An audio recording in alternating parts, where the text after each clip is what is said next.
Guys, welcome to my channel. और अभी just थोड़े दिन पहले ही जो सपना थी उसने अपने बाल काट के और वीडियोस बनाया और उसमें ये दिखाया कि डिप्रेशन में है और उसने काफ़ी अंशु पे एलिगेशंस भी लगाया। क्या आपको लगता है कि वो एलिगेशन जेन्युइन था? और क्यों ऐसा होता है कि सपना को जब भी दुख होता है तो वो सिर्फ अंशु या फिर अपने लॉस का ही नाम लेती है? क्या वो जेन्युइन है? जो चीज़ ज़रूरत नहीं है उसको, मतलब आपको 1 घंटे में आपको बहुत चिढ़ मचती है अपने सास ससुर को देख के, अंशु को देख के, तो आप वीडियो बनाने शुरू कर देते हो और उसमें दिखाते हो कि मैं सबसे ज़्यादा दुखी इसलिए हूँ क्योंकि इन लोगों की वजह से, क्योंकि वो लोग खुश हैं। और ये चीज़ें, ये ट्रेंड आज की नहीं है, काफ़ी दिनों से चलती आ रही है। और इस चीज़ को आपने दिखाया भी कि एक रात आपको इतना डिप्रेशन हो गया था कि वीडियो आपने बनाया, मतलब सेट किया, और उसके बाद आपने हेयर को पूरा प्रॉपर जिस तरह से कटिंग किया जाता है वैसे किया है, उसके लिए बैकग्राउंड म्यूज़िक भी लगाना पड़ा। मतलब ऐसा कौन सा दुख है, मैं ये खुद जानना चाहती हूँ कि वो कौन सा दुख है जिसके लिए आपको वो फीलिंग लाने के लिए आपको एक बैकग्राउंड म्यूज़िक भी लगाना पड़ेगा, और उसके बाद फिर आप फीलिंग में आते हो कि अरे मैं बहुत दुखी हूँ, और उसके बाद आपके बाल कटते हैं।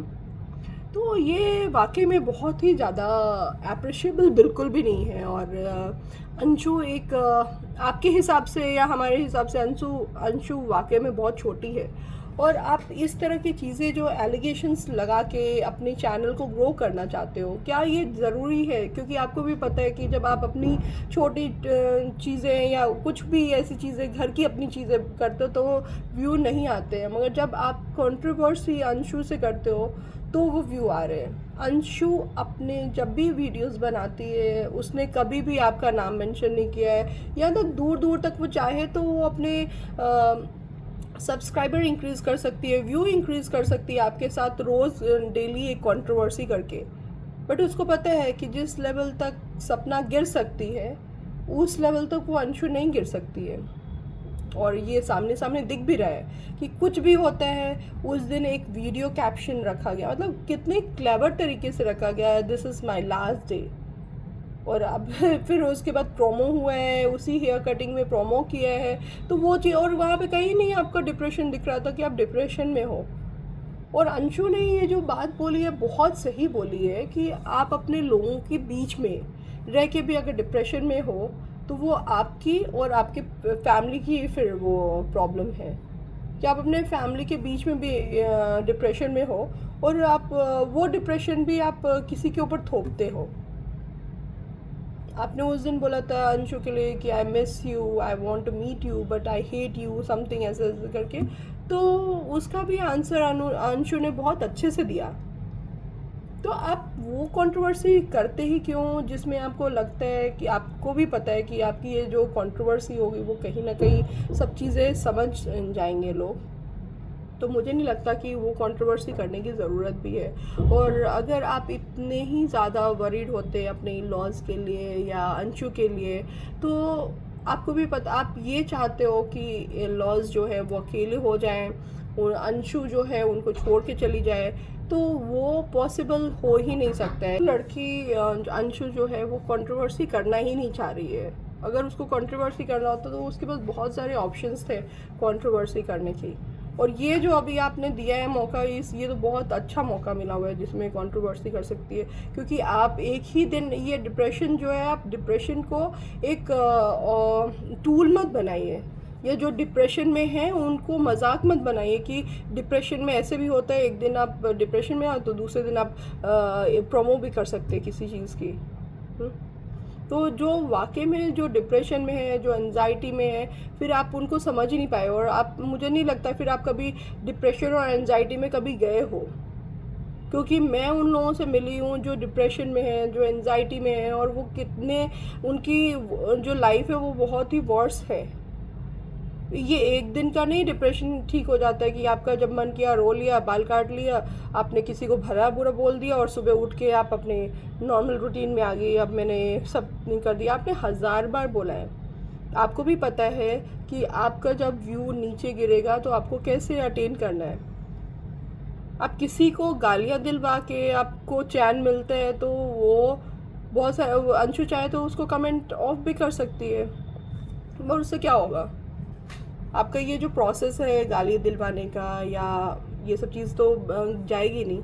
तो मुझे एक सजेशन देना है सपना को कि अगर आप को लगता है कि आपके व्यूज़ नहीं बन पा रहे हैं, तो आपको वैसा कुछ करना चाहिए। आपको अपने कंटेंट की तरफ ध्यान देना चाहिए। आपको अपने कुछ भी ऐसे क्रिएटिविटी करो जो कि आपकी कंटेंट्स को बढ़ा सकते हैं। आप किसी को परेशान करके, वो जो बूढ़े बाप हैं, माँ बाप हैं, आपने अगर पेन सहा है, मैंने ये ऑलरेडी बोला हुआ है कि अगर आपने पेन सहा है तो वो उससे दुगना पेन उन माँ बाप ने सहा है। आपको लगता है कि आपकी ज़िंदगी बर्बाद होगी, ठीक है, हो गई है, ये हम मानते हैं, मगर उन लोगों की भी लाइफ स्पॉइल हुई है। तो आप अगर ये करके आप और परेशान किसी को करते हो, तो कहीं ना कहीं जो लोग हैं और वो समझते हैं, जो समझदार होंगे, उनको समझ आएगा कि आप गलत कर रहे हो, और जो सपोर्ट आपको मिलना चाहिए था वो भी नहीं मिलेगा।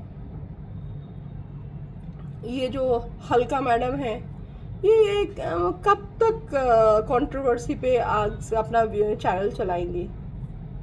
मतलब पुछन्नी सी औरतें जैसे होती हैं वो हल्का है, उसकी तो ना लेवल है ना कोई कैरेक्टर है मुझे लगता है, मगर उसको बोलना है हर के मामले में, उसको उठ के बोलना है। उसको कभी देखा है, उसकी हरकतें कभी देखी है हल्का की? मतलब वो लगता ही नहीं है कोई सेंसिबल वुमेन की तरह। तो वैसे लोगों की सपना जब सपोर्ट लेगी तो उसके सपना का क्या कैरेक्टर सब पोर्ट्रे करेंगे? या फिर मे बी ऐसा भी हो सकता है कि जो हल्का है वो जानबूझ के इस कंट्रोवर्सी में आना चाहती है और सपना उसको आने नहीं दे रही है, क्योंकि कई बार उसने वीडियो पे भी रिक्वेस्ट किया है हल्का ने कि प्लीज़ सपना को बोलो कि मेरा फ़ोन उठाए, सपना प्लीज़ मेरा फ़ोन उठाओ, ये करो वो करो। तो लोग पहचानते हैं, जानते हैं कि हल्का किस टाइप की है। और हमें पता है कि सपना के साथ जो सपना की जो लाइफ है, जो लोग नहीं जानते हैं, सपना की जो लाइफ थी वो बहुत ही कंट्रोवर्शियल थी। कि उसने अंशु के बड़े भाई के साथ पहले उसकी शादी हुई थी, फिर कोरोना में उनकी डेथ हो गई, फिर थोड़े कुछ महीने बाद जो फैमिली ने मिलके प्लान किया कि सेकंड बेटे के साथ शादी करने को। और वो कहीं ना कहीं लोगों का ये भी कहना है कि सपना की विदिन 6 मंथ में ही अफेयर भी चलने लगा था अपने ही देवर के साथ में। और उस समय भी मगर वो वीडियोस डालती थी अपने फर्स्ट हस्बैंड के मातम मना रही होती थी वीडियोस में, मैं बहुत दुखी हूँ, ये है, लोग मेरी शादी कराना चाहते हैं, मैं जानना चाहती हूँ कि क्या मैं करूँ या नहीं करूँ। इस तरह की वीडियोस जैसे वो है कैरेक्टर, वैसे अपना बना दे रहते थे वीडियोस, और एक तरफ अफेयर भी चल रहा था। फिर उसके बाद मैरिज होता है, एंड देन वो भी 1-1.5 साल तक चलता है। उसके बाद उनकी भी एक एक्सीडेंट में डेथ हो जाती है। अब डेथ होने के बाद जो इनकी जो सपना की जो बहुत ही डिप्रेशन में आ गई सपना का। ये कुछ दिनों बाद तो सपना कुछ दिनों तक सपना वहाँ पे रही। उसके बाद सपना को लगा कि उसके कंटेंट यहाँ पे नहीं बन रहे हैं, तो उसको यहाँ पे छोड़ के जाना चाहिए। और वो सपना ने वैसे किया भी, लड़ाई झगड़ा करके वो अपना गई। और जाने के बाद फिर कंट्रोवर्सी स्टार्ट हुआ। कंट्रोवर्सी ये स्टार्ट हुआ कि मेरे ससुर ने इस तरह से बिहेव किया, मेरे ससुर ने मेरे साथ फिजिकल किया होने की कोशिश किया, इस तरह की बहुत सारी। वो चाहते थे कि IVF से बेबी हो, मतलब बहुत सारी एलिगेशंस लगाए, जो जितना बुरा एलिगेशंस लगा सकती है उतना लगाया। अब उसके बाद अभी कुछ दिन पहले अंशु ने एक वीडियो डाला था, उसमें फार्म हाउस का पूरा दिखाया था। मुझे उसी समय लग रहा था कि अब कुछ तो गड़बड़ होने वाला है, और वाकई में हुआ। सपना फिर अपने ससुराल गई मिलने के लिए, और वीडियो में डाला है कि मैं अपने ससुर और सास से मिलने जा रही हूँ।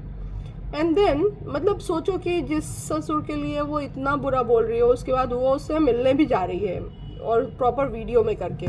एंड देन उसके बाद फिर कंट्रोवर्सी स्टार्ट हुआ। फिर वहाँ से घर में फिर अपने घर आई। एंड देन उसके बाद उसको लगा कि अब तो रोना धोना और कंट्रोवर्सी बनता है, नहीं बनेगा तो मेरा व्यू कैसे बनेगा। तो वहाँ से व्यू भी अपना मतलब ऑब्वियस है, लोगों के घर में जब आग लगती तो सभी लोग खड़े होकर देखते ही हैं।